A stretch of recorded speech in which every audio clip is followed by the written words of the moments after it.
Okay, in last lecture we studied about the types of blood vessels. These blood vessels are useful for circulating the blood throughout the human body. Now when blood flow through these blood vessels, this blood apply certain pressure on the wall of these blood vessels. Okay, and this pressure is called as blood pressure. Suppose this is a artery. Okay, inside this there is flow of blood. Okay. Now when this flow of blood, it consists of blood vessels, it consists of blood cells. During flowing through the artery, this blood apply the lateral pressure on the wall of arteries. Okay. And this lateral pressure, it is called as arterial blood pressure. What it called as? Arterial blood pressure. And this is maximum. Okay, means blood pressure is the lateral force or the lateral pressure which is exerted on the wall of arteries. This is called as blood pressure. And this blood pressure, it is measured with the help of an instrument which is called as sphygmomanometer. Which instrument? With the help of sphygmomanometer. Spelling of this is sphygmomanometer. It is somewhat larger, but remember sphygmomanometer, the instrument to measure the blood pressure, and unit of blood pressure is mm of Hg. Mm, that is millimeter, Hg, that is mercury. Means when we are going to the hospital, doctor always check our blood pressure with the help of sphygmomanometer. A pulsatile cuff is wrapped around our artery and a rubber bulb is present. With the help of air is pumped and a measurement in which there is the marking or scale is present on a tube which consists of mercury. And this instrument is called as sphygmomanometer. Okay. Now this mercury, hence here is the millimeter, that is height, millimeter of the Hg. It is the unit of the blood pressure. Okay. Now in case of this blood pressure, it is of two types. First one is SBP and second one is the DBP. Okay. SBP, that is systolic blood pressure. What is systolic blood pressure? And DBP, that is diastolic blood pressure. SBP and DBP. Now systolic blood pressure means it is the maximum pressure. Okay, what is the pressure? Maximum pressure. And this diastolic means it is the minimum pressure. Okay, it is 120 and it is 80 mm Hg. Okay, means when we calculate systolic blood pressure, it is 120 mm Hg, and when we calculate diastolic blood pressure, it is minimum and it is 80 mm Hg. Now why it is maximum? Because due to this, the blood forcefully goes into the arteries during ventricular contraction, and it is minimum because blood come towards the heart during ventricular relaxation. Okay. Hence, in case of normal healthy person, okay, normal BP is written as systolic BP divided by diastolic BP, unit is mmHg.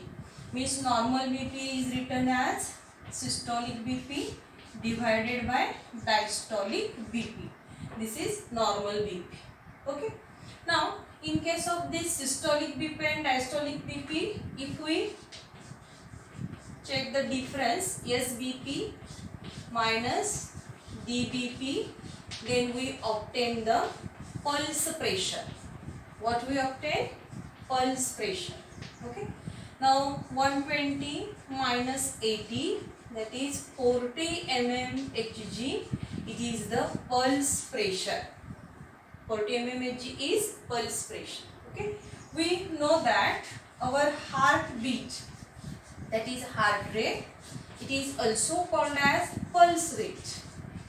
And how much it is? It is 72 beats per minute. Means our pulse rate, it is 72 beats per minute. Okay, but sometime what happen? These heartbeats, it is increased. Suppose these heartbeats increase nearly about 100 beats per minute. Okay, then this condition, it is called as tachycardia. What it called as? Tachycardia, 100 beats per minute. And if it is lower, means it is decreased near about 60 beats per minute, then this condition is called as bradycardia. Okay, tachycardia means heart rate increase than normal, and bradycardia means low heartbeat. Here we can mention, here is also increased heartbeats, and bradycardia means decreased heartbeats. Okay, in this case also, this normal BP, when it is increased than this normal range, suppose this normal BP, it is increased nearly about 140, or diastolic BP, it becomes 90 mmHg. Okay, suppose this is the condition. This condition is called as hypertension, or it is called as high BP. This high BP, it is also called as silent killer. What it called as? Silent killer. Okay, why? It will be observed in the next point, 140. And if it is decreased below this, if suppose it is 90 systolic and 60 diastolic, then 90-60, it is called as hypotension. What it called as? Hypotension. Hypotension, that is low BP. Okay, hypotension and hypertension, these two are also the factors. Sometime what happens? See here. This is 140. Okay, this is hypertension. Sometimes this BP increases very much, nearly about 180 systolic and 120 diastolic mmHg, and it is high threshold of the hypertension, means excess of the hypertension. And in this condition, what happened? This silent killer, because due to such extra or higher pressure, the blood supply to the vital organs, that blood vessels may rupture. Suppose if the blood vessel which supply blood to kidney, it is ruptured, it results into the kidney failure. Sometimes what happen? In case of the brain hemorrhage takes place. Sometimes eye defects also takes place, because it is silent killer. Due to excessive pressure, blood vessels get ruptured and kidney failure also takes place. Sometimes what happen? There is the condition called as CAD, or it is also called as coronary artery disease. What is called as coronary artery disease. Now this coronary artery disease, it is due to the atherosclerosis. Now what is atherosclerosis? That is inside the artery, if there is the deposition of the fat or deposition of the cholesterol, this narrow the lumen, and this type of the condition is called as atherosclerosis. Now this atherosclerosis, it may result into the coronary artery disease. Now coronary artery disease means what? In case of this CAD, what happen? Our heart muscles get less oxygen supply, and due to which chest pains results. What is the first symptom? that is abnormal functioning of the heart is chest pains, and these chest pains, these are called as angina pectoris. What it called as angina pectoris. Angina pectoris means it is nothing but the chest pain. Okay. Now in case of the chest pain, what happens? Sometimes it is due to the heavy exertion, due to any reason, due to heavy exertion, due to heavy exercise or heavy working, our heart demands more oxygen, and at that time if oxygen is not supplied in the proper amount, we feel the chest pains, and these chest pains will disappear if we take rest in proper time. Otherwise, this angina pectoris or CAD, that is coronary artery disease, both these may result into the myocardial infarction. Myocardial infarction, that is in common language we call it as the heart attack. That is, our heart stops the working, that is contraction and relaxation of the heart, it is stopped. This condition is called as heart attack. Okay. Now the status of the functioning of our heart, it is measured firstly with the help of measurement of the blood pressure. Okay. If the blood pressure is normal 120/80, it detects that is function of circulation of blood, it is normal.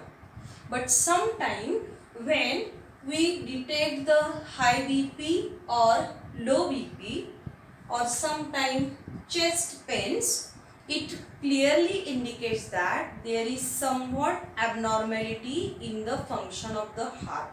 Okay.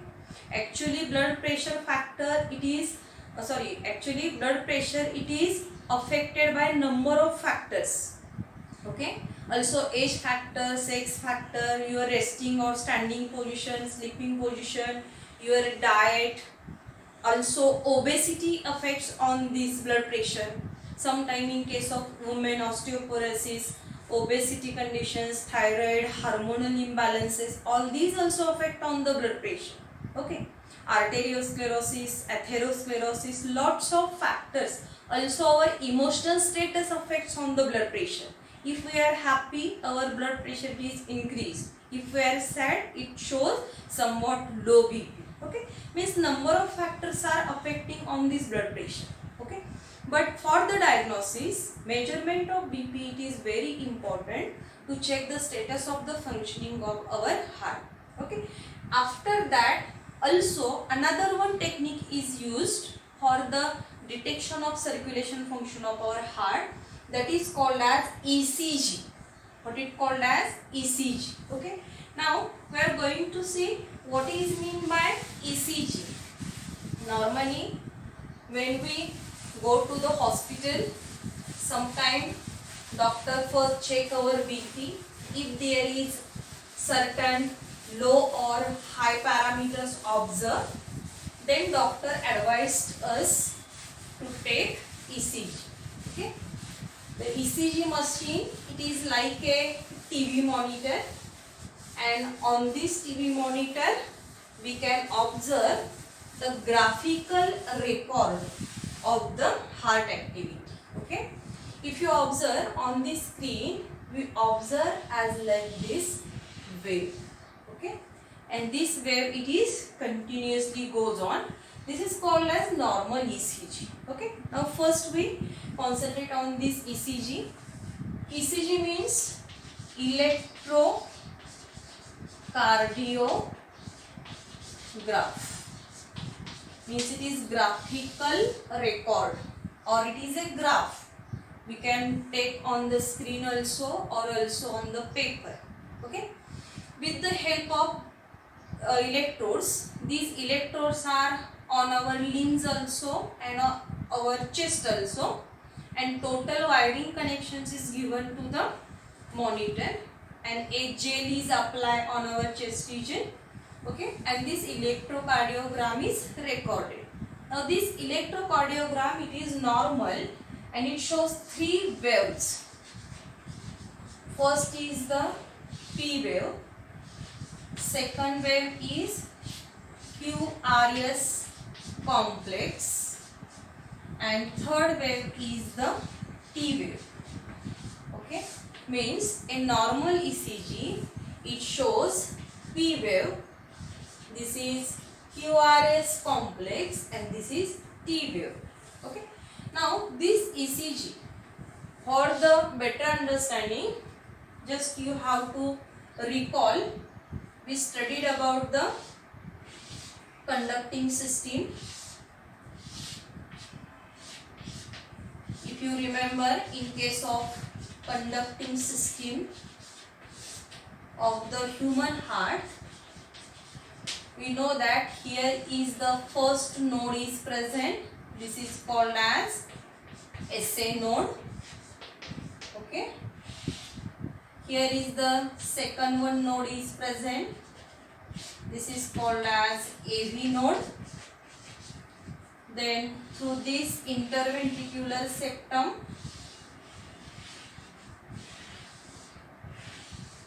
the bundle of muscle fiber goes, this is called as bundle of His,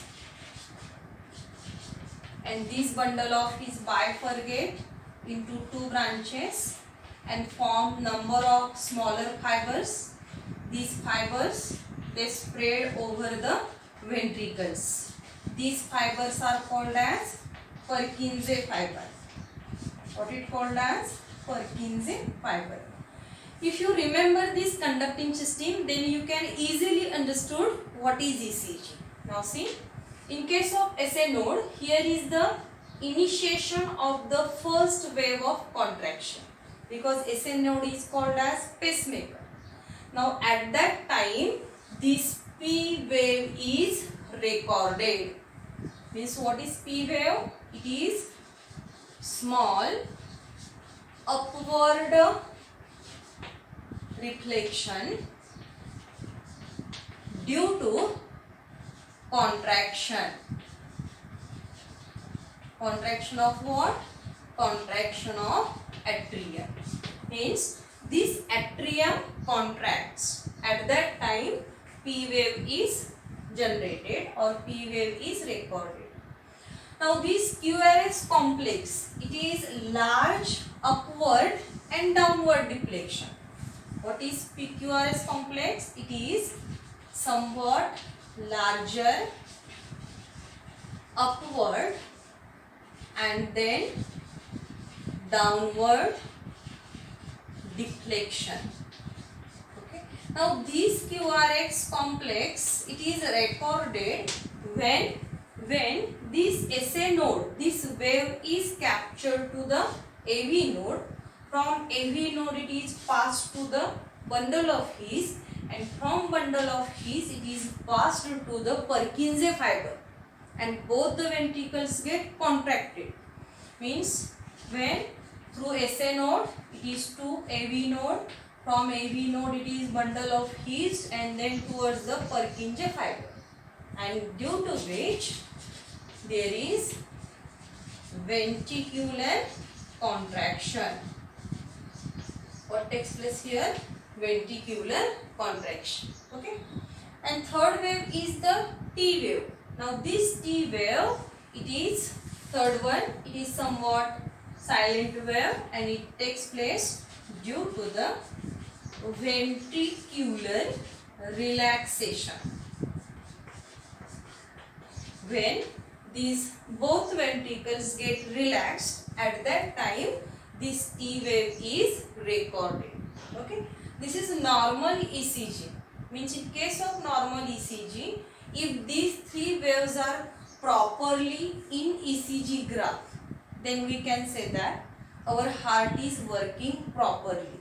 But sometime if there is such type of abnormal changes, suppose P wave is slightly slower, this QRS complex is changed, T wave is changed, such type of abnormal ECG, it detects the abnormality in heart functioning. Okay. Okay, and this is diagnosed by the cardiologist. Okay, cardiologist can read the graph of that is ECG and can diagnose which type of the defect is present in heart structure or the function of the heart. Okay, now the circulatory system, it is concerned with lymphatic system also. Which system? Lymphatic system. Now this lymphatic system, it consists of lymph. What it consists of? Lymph. Okay, and circulatory system consists of blood. Now this lymph is called as clear water. What it called as? Clear water, because if we minus the RBCs, proteins and platelets from the blood, the resulting is the lymph, or it is called as clear water. In our textbook on the last page, the diagram is given, that is this lymphatic system consists of different lymphatic vessels and lymph nodes also. Okay, these are related with the circulatory system for the transport of the certain substances. Okay, in this way, here we studied about the blood pressure and the ECG. Remember all these factors and how the measurement of blood pressure takes place with the help of sphygmomanometers. You can search the images or also the different videos, that is measurement of blood pressure, also the ECG, how to take ECG. Such type of related studies you can complete. Also the certain websites also given in your textbook related to the chapter respiration and circulation. Find out whatever the information available and complete the hard study of this chapter. Okay, thank you.